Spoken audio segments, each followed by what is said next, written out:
fait un petit repas là, je me suis fait un petit repas rapide. Je commençais à avoir froid et je me rends compte que je me suis pas alimenté à part quelques pâtes desséchées d'hier. Et mon petit déj ce matin heureusement. Voilà, avant la nuit heureusement j'ai eu le réflexe là, quelques concombres, laitue, tomates, huile d'olive, 2 citrons verts précédents, tout ça. Et voilà, je crois que c'est le... Ah oui, un avocat, un bel avocat que j'ai trouvé hier. Alors super, je vais pouvoir me taper ça tranquillement. La lune est belle. On dirait qu'elle va m'accompagner ce soir et c'est extra. C'est un lieu précieux la nuit. Ben, j'espère qu'elle sera là, hein, on sait jamais. Les conditions changent tellement vite. Bon, ciao.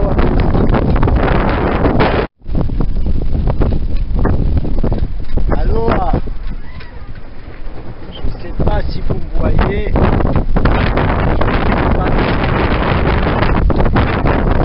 Mais voilà.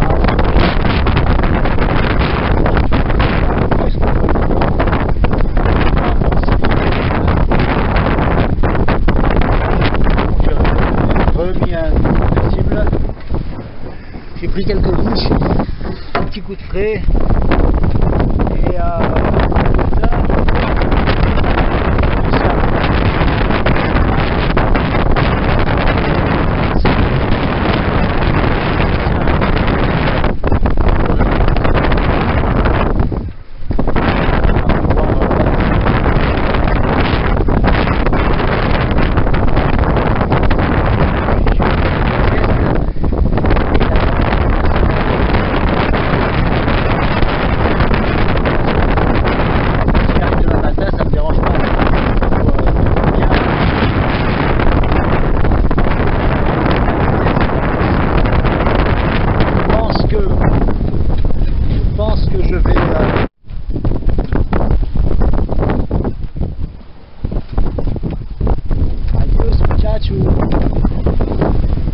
bon, alors, je vous dis 15 000, il est 2 h du mat, 15 000 de la destination, j'aperçois un phare, je ne suis pas encore capable de dire lequel c'est, mais je suis sur la ligne droite direct, sur un cap direct pour l'entrée du golfe de Paria, entre Venezuela, donc d'un côté, et Trinidad de l'autre. Il ne faut pas que je me rate.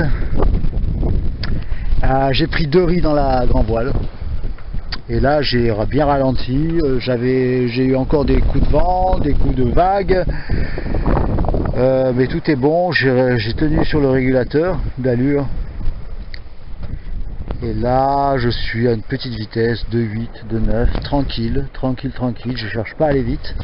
Avec un peu de chance, 5 h du matin, je suis en train de regarder là, à 2 h du mat j'avais 15 000, je vais regarder à 3 h combien il me reste, mais là à la vitesse où je vais, j'ai une grande chance d'arriver à l'aube, enfin ou même après, en tout cas 5 h 30 il commencera à faire jour, donc ça sera bien pour passer, donc c'est mon espoir à l'heure actuelle.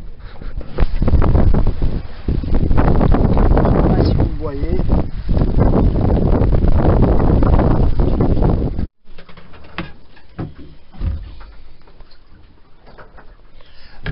Bon ben l'histoire continue à 5000 de l'arrivée, j'ai voulu m'arrêter parce que j'avais plus de GPS à cause de l'orage.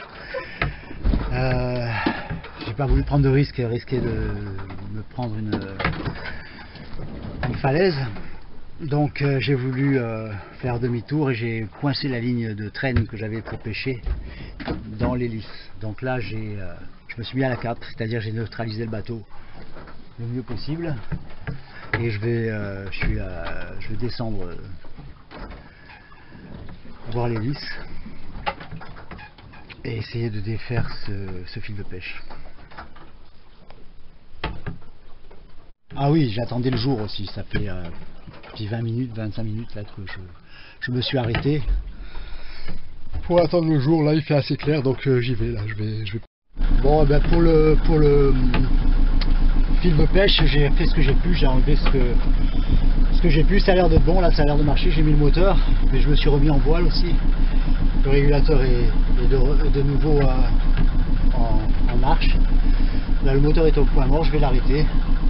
Bon, à 6-7 000 des premières côtes de... je suis fatigué quand même, hein. De, comment ça s'appelle, Trinidad. Donc je crois qu'il y a encore une vingtaine de milles avant d'arriver au point de mouillage. Mais enfin, je suis en vue et ça devrait plus être très long maintenant. Et voilà où j'en suis réduit. Et voilà où j'en suis réduit. Le régulateur d'allure, le régulateur, j'arrive pas à le régler. J'ai une forte houle là sur bâbord. L'autre, le pilote, je préfère le ménager qui force pas trop parce que j'ai pas encore envie de cramer une troisième fois un fusible. Et c'est Gilles qui recule, qui avance pas, qui recule. Alors je sais pas quelle heure il est, là 9h du mat, voilà la barre. Ah, j'ai pas envie de mettre le moteur. Ça ne ferait pas gagner grand chose parce que là à la barre, en tenant la barre, je suis quand même j'avance bien, j'avance à. Ça dépend, là je suis à 3,4 mais tout à l'heure j'étais à 4,5. Ouais, j'avance bien correctement. Mais j'ai l'impression qu'elle recule. J'ai perdu pas mal quand j'étais à la cape là que j'ai perdu. Qu'est-ce que j'ai perdu déjà? Ah ouais, que j'avais mis le fil, je suis très fatigué. Je sais plus combien d'heures de saut, ben ça fait quoi là 24, 30, la journée d'avant, ouais, 48 facile, sans dormir. Heureusement là j'ai pu prendre mon petit déj quand même. Alors les GPS qui marchaient pas, qui marchent tout. Bon là on dirait que celui du téléphone s'est remis en marche. Les 3 GPS étaient capoutes, complètement azimutés, je sais pas pourquoi. Alors bon, maintenant comme j'ai bien vu regarder les cartes et tout, je sais à peu près comment il faut passer. De toute façon c'est grand, là, la passe a l'air grande, donc ça n'a pas l'air trop méchant, mais il faudrait que j'atteigne. Ça on dirait que ça recule.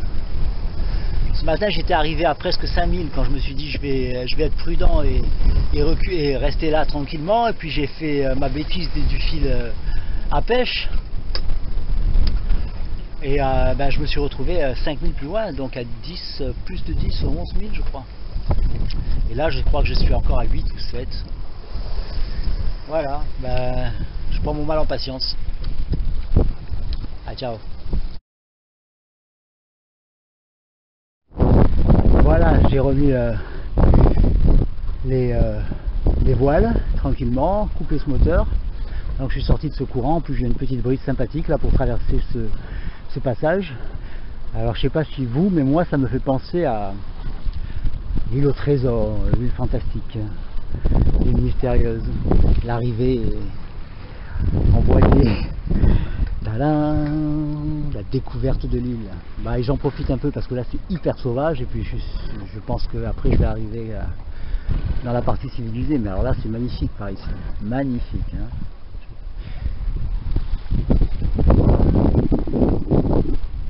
Sortie des Antilles, puisque le guide des Antilles il s'arrête à Grenade.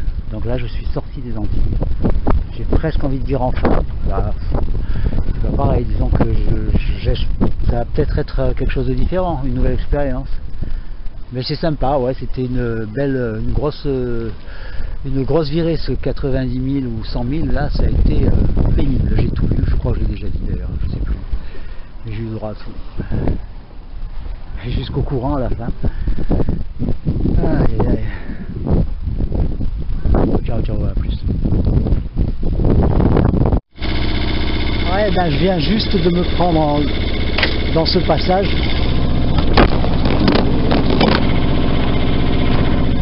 Je viens juste de me prendre une rafale de vent qui m'est arrivée de nulle part, qui a fait virer le voilier alors que je tenais la barre. Hein.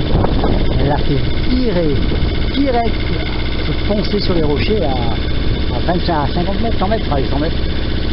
J'ai été obligé de lâcher l'appareil, j'étais en train de faire une vidéo en anglais, et j'ai lâché l'appareil a volé, et j'étais obligé d'empanner comme un fou. Heureusement j'ai pas eu de dégâts. Alors c'était un truc de fou, je pouvais plus contrôler, j'arrivais pas, enfin j'avais viré de bord avec la barre, mais le bateau répondait plus quoi, il fonçait, donc j'ai empanné à fond et heureusement ça a marché.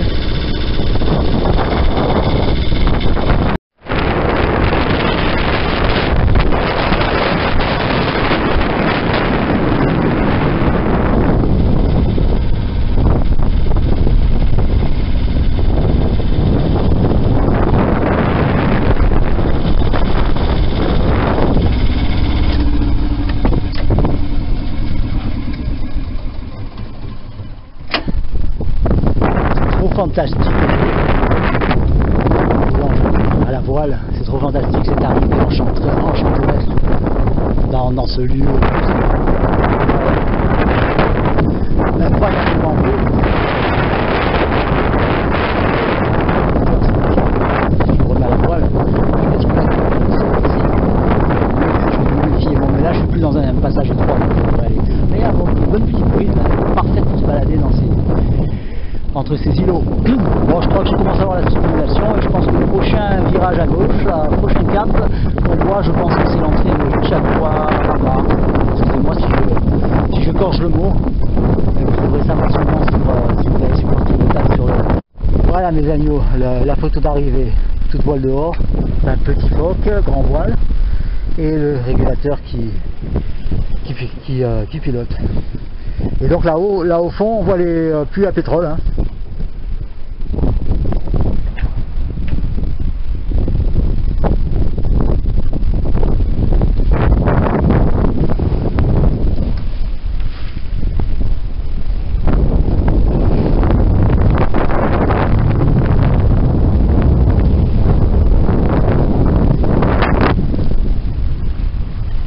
Adios, amigos.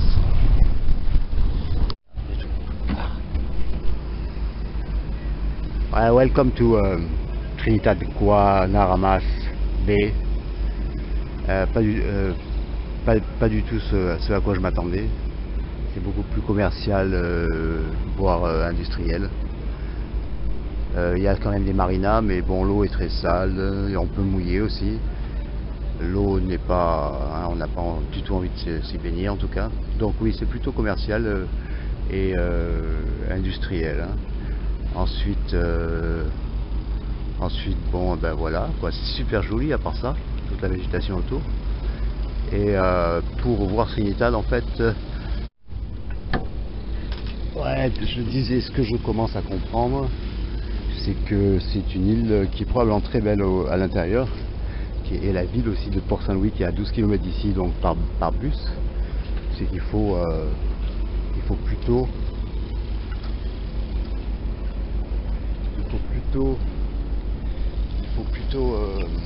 prendre des bus et aller dans l'intérieur de l'île.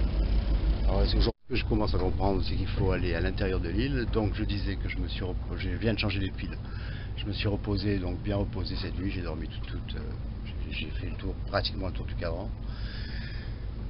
Et là il faut que je recharge les batteries, que je nettoie le bateau, que je remplisse l'eau. Je recharge les batteries, je veux dire par là. Que je refasse l'essence, j'ai plus rien à manger, donc il faut que je trouve. Ensuite j'irai à Port-of-Spain en bus et je vais essayer avant ça de trouver un mouillage correct dans le coin là, qui soit accessible avec mon annexe à la rame. Et voilà, donc voilà la première vue de Trinidad. Donc au début c'est les superbes vues et sauvages, et puis après bon, on rentre dans Chaguaramas Bay, on s'aperçoit que quand même on est dans un endroit qui est plus tourné sur l'industrie, le commerce. Après Port-of-Spain, d'après ce que j'ai lu, c'est encore plus le port de bauxite, pétrole brut, et puis l'exportation fruitière et tropicale. Ok. Une dernière précision, donc Chaguaramas Bay, c'est très bien pour celui qui va devoir travailler son bateau. Il y a pas mal de chantiers, il y a tout un équipement. Je ne peux pas le vérifier concrètement parce que je ne l'ai pas fait moi-même. Je vois qu'il y a pas mal de zones techniques et pas mal de marinas aussi. Castrosa Marina, si vous avez les moyens de vous payer des marinas, c'est bon aussi. Ça va du grand luxe au fond là-bas, où j'ai payé les 35 $ US hier soir pour une pizza et un verre de vin. Sur des marinas où je me suis renseigné à 12 € la journée, avec l'électricité quand même, mais pas du tout sécurisé ou quoi que ce soit. Pour moi ça sera ni les uns ni les autres, puisque j'ai aucun budget pour des marinas à l'heure actuelle. Ce sera du mouillage. Voilà, je vais juste essayer de trouver un coin à peu près peinard. Et mes enfants, me voilà positionné une Chaguarama Bay. Et je suis pas peu fier d'être là, je peux vous dire.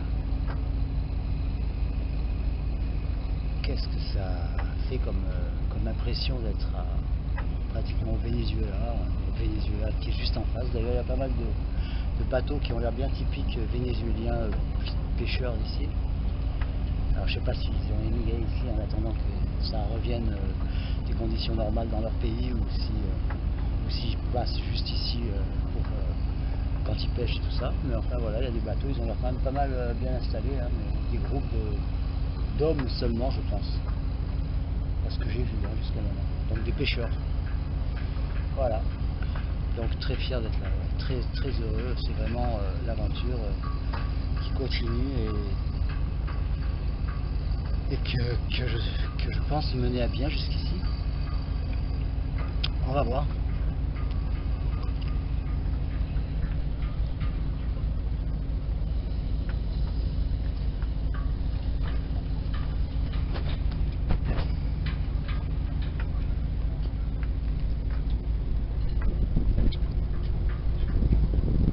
Voilà, la sortie de la baie, c'est au fond là-bas.